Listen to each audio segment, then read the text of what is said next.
If you've been on YouTube for any time in the past like 2 months, you've probably seen the recommended videos for Logan Paul versus KSI. Now, I wasn't originally going to make a video about this, but it keeps popping up in the recommended, people keep asking me about it, and the fight is this weekend, so let's talk about it. What's up, everybody? Welcome back to another video on this channel. My name is Chase. If this is your first time watching, why don't you start by hitting that subscribe button and try and post a new video every single week. Actually, speaking of posting videos on this channel, you may have noticed that it's been a while since the last one. Between moving and our road trip and getting settled and just all of that, it's just been a complete whirlwind. But we'll be getting back to regular posting and the vlog and all that stuff hopefully in the next week or so. Anyway, on to the main topic of this video, Logan Paul versus KSI. Now, in case you're like, I have no idea what you're talking about or who you're talking about or what's going on, well, let me explain. So KSI and Logan Paul are two of the biggest creators on YouTube. Earlier this year, KSI and another YouTuber named Joe Weller decided that they were going to celebrate their dispute by having a boxing match, and it was a huge event. I mean, at the height of this event, 1.6 million people watched it live. And at the end of the fight that KSI won, he challenged Logan Paul to another boxing match. Logan Paul? Any of the Pauls, I don't care. Bring it. And so, after months of trash talking, the two are going to fight this weekend on August 25th, and it's expected to be one of the biggest live stream sporting events in the history of the internet. So, what's the big deal about the whole thing? Why should you even care? Well, I guess you don't have to care, but people keep asking me what I think about it, so let me just go ahead and give you my 2 cents. From just a cultural perspective, I think it's amazing that two YouTubers can make an event so big and so mainstream. I mean, even the BBC is covering it.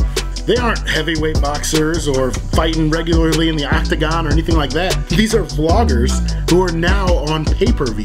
I think it's pretty cool in a way, especially for small creators like me, to just see the ceiling for YouTubers just keep getting higher and higher and higher. Maybe it's just because I played college football and I love testosterone, but I think it's pretty awesome and I can't wait to see who wins. Now, from a Christian perspective, I think it really matters as well. I mean, from the looks of it, neither of these guys are professing Christians. I mean, you've got Logan Paul saying stuff like this. Maverick is someone who is like super independent, does their own thing, believes in themselves, believe they can conquer the world. It's the hat right here. Which probably isn't something that Jesus would say. And then you've got KSI saying something like this. I'm a god.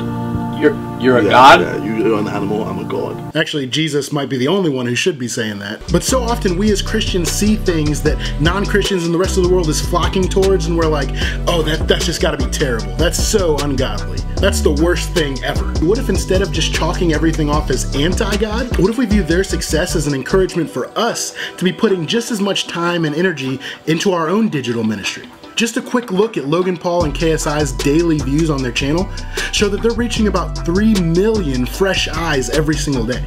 Actually, if they're reaching 3 million people, then that's actually 6 million eyes, but you get what I'm saying. What if we as Christians could reach just 1% of that with a message of hope? I mean, people are watching something on YouTube already, why not share the gospel with them? Now, I'm not saying we need to go set up Christian Fight Club or start subscribing to every single popular vlogger there is on YouTube. Like, we don't even have to really be into it. But we shouldn't just necessarily just shrug it off as the worst thing ever just because it might be 2 people who are popular and a lot of people are talking about it. I mean, millions of people are going to tune in to watch this thing. What if we can use this fight to start conversations with people about digital ministry and about YouTube and just talk with people about something that they're already interested in and use that as a springboard to share the gospel with them? So those are just my 2 cents, and I'd love to hear what you say, so leave me a comment in the comment section below, and I want to keep this discussion going.